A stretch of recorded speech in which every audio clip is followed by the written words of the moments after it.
Hey everybody, it's Justin with Justin Sally Art. Thank you so much for coming back to my channel. Today we're going to be doing a split pigment swipe, and I'm going to walk you through all the steps. So first off, we're using Sherwin-Williams Color to Go. This is tricorn black. It's a really thick paint, and so I'm sure a ton of you have different ways that you use it.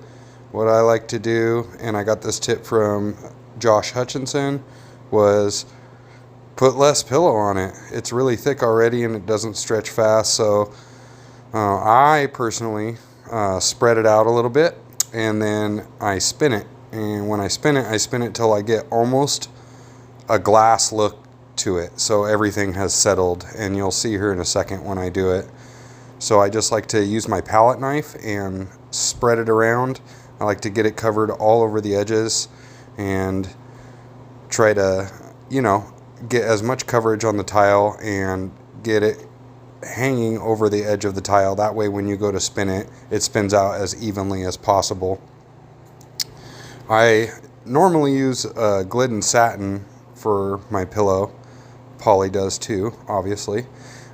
We like that one because it spins out really nice, but here we go. You can see that it's starting to smooth out. You'll watch the lumps on the edges kind of start to go away. And that's how I like to do my pillows with Colors to Go. You can see I gave it a pretty good rip there. We don't have any paint on it, so it ain't gonna hurt anything, right? Alright, so I think this is about where I like it. It's got total coverage. You do waste a little bit of paint, but that's part of the game. Here's my new favorite tool. It's the swipe tool from Tracy Reed Designs. And this is the two pigments I'm using, RURI and Tokyo Horizon from Candy Pigments. If you guys want a discount, I'm an Candy Pigment affiliate and you can get 15% off with my code. So we're laying down the RURI, and then right here we got Tokyo Horizon. And so I put a pretty good amount down, a pretty thick amount down, because we're not adding multiple stacks of different colors, right? We're just using one pigment on a pillow. So you do want your pigments fairly thick when you mix them, and you do want to put a good amount down. This is my cell activator, is Amsterdam Oxide Black and Australian Floetrol. I usually do 2 to 3 part Floetrol and 1 part paint. I like to spread it out also. Once I put it on the swiping tool, I like to rub my finger across it, not off of it, but barely over it, and kind of try to get the cell activator so it's even.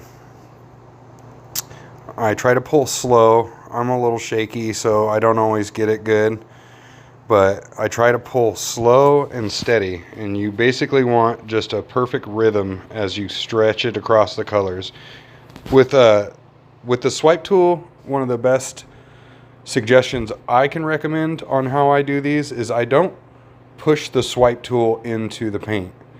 As you can see, I got a pretty gentle grab on it, and I just set it where I want, and once I get it and it sticks to the paint, I just let it grab the paint as I slowly glide it across the tile and then off the edge of the tile.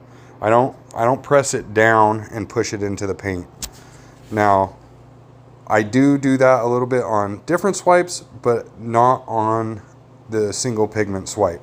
You're trying to glide the pigment and the color over the top of your pillow. You definitely don't want to push your colors down into the pillow.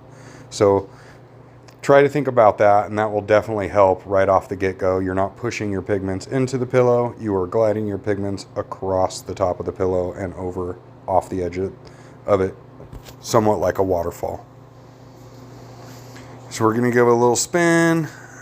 As you can see, the cells, I guess they're cells, kind of, but it's more so lacing. And the lacing develops really nice. Better than I thought when I first started doing these, and that's kind of what led me to doing all of them. And we're just trying to tie the center together. I'm going to do a couple loop-de-loos and twist this. I'm really liking it so far though. It's quite the contrast, those two. I can't wait till you guys see the shift in color here in one moment. But this is one of my favorite things to do, is the single pigment swipes. There's a lot of things you can do with these. So for you jewelry artists out there, this is a great thing. You can just do a bunch of single pigment swipes, any color you want. It doesn't have to be color shift, any beautiful color. And once you get your skins, just take them, and you got a bunch of ways to make jewelry with them, especially if you're trying to make single color jewelry or any like really sparkly pretty jewelry. This is a great way to do that. We've done some of the color shift and ultra shift pigments in the magnets that we've gave away recently and donated, and then some of the ones that we've given out to the people that have purchased our art. And that's just been really fun to create those and then be able to give them away. So here's a close-up. You see the lacing just does really good. So I'll call them cells. The cells are hold together, and it does really well. I'm really pleased with this one and how that split came out. I like the way that looks. What do you guys think? Don't forget to like, subscribe, hit that thumbs up, and if you'd like to see more of the art I do or tutorials me or Polly put up, go ahead and hit that notification bell and it will alert you to all of our new videos. You can see that purple shift right there. That's so cool. I'm just cleaning up the edge of the tile with my palette knife. I like to scrape the bottom edge that gets the paint on it, get as much of that off as I can, clean it up as good as I can before I set it down on some cups, elevate it on the table, and that way it can dry. And then I'll usually run my fingers around the edge and try to get the rest of the paint off and clean it up. That way when I go to tape it off in resin later, there's not a bunch of stuff in the way. And here is the results we got. What do you think? Pretty crazy color shift, right? And both of these are eye candy color shift, not ultra shift. And so they're at the mid price point. Plus with my 15% discount, you'll save just a bit more. Hope you guys enjoyed this. We'll see you on the next one.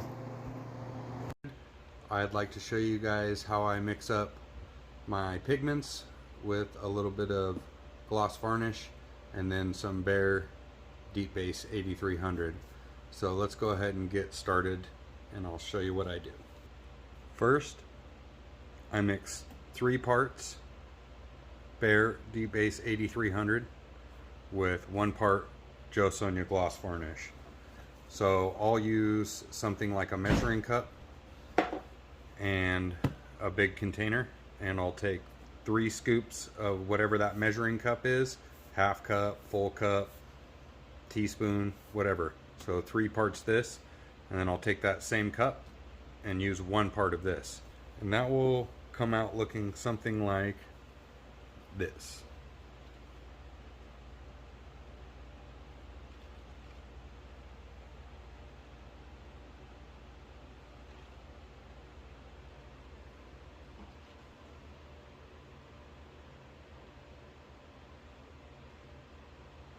So you can see it has a trace, but it still stays up on top for a while. Eventually it goes away, but it's really thick and goopy. Alright, what we do first is we'll take this container,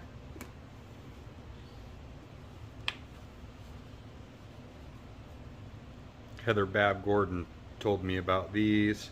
These are awesome. So we'll take this and we'll add just a little bit of JOSONJA. Just barely enough to cover the bottom of the cup. I don't really measure anything, just go off feels. So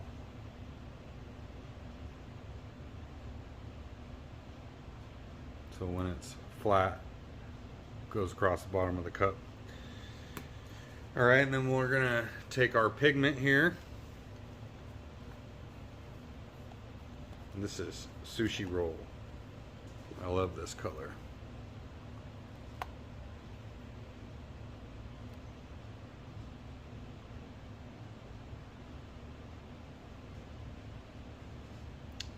All right.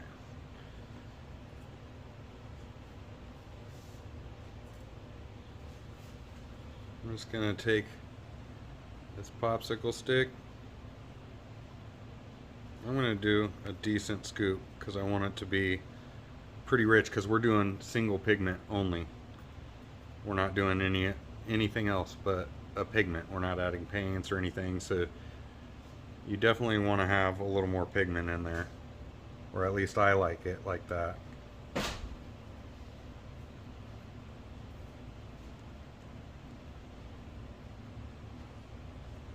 I'm just gonna wet the pigments a little. This is not necessary. Sheldon Briscoe, right? Sheldon always tells me disperse, and that's why you get the little bubbles. He's right, but I like doing this. Sorry, Sheldon, I know this drives you nuts. All right, so we got them wet. Let's put some Behr8300 JOSONJA mix in here. So I'm just going to add a couple scoops.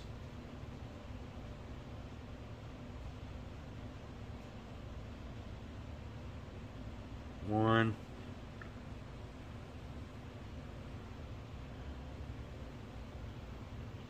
Two. And about a half of one of those big ones. You can play with this a little bit.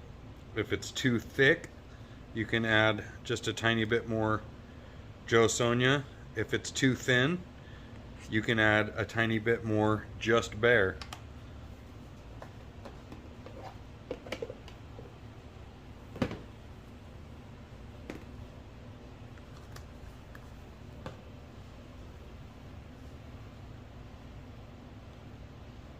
So you just want to kind of fold,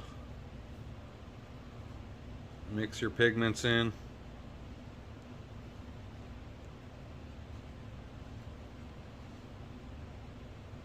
You want to make sure you get it mixed up really well, fully incorporate those pigments into your medium. At this point, you just want to make sure it's mixed really well. And then if you let it sit overnight or a day, most of those little air bubbles will almost completely go away, and you can tap that cup on the table a few times and pop any of the air bubbles that rise to the top. I want to thank you guys for coming and watching this video. I appreciate you. Please subscribe, like, share, comment. We love to help you all out with whatever we learn and try to give back as much as we get in the community. Make sure to check my descriptions in the link, and I will have my discount codes available for you too if you'd like to try these Candy Pigments out, or the resin I use from DIY Epoxy.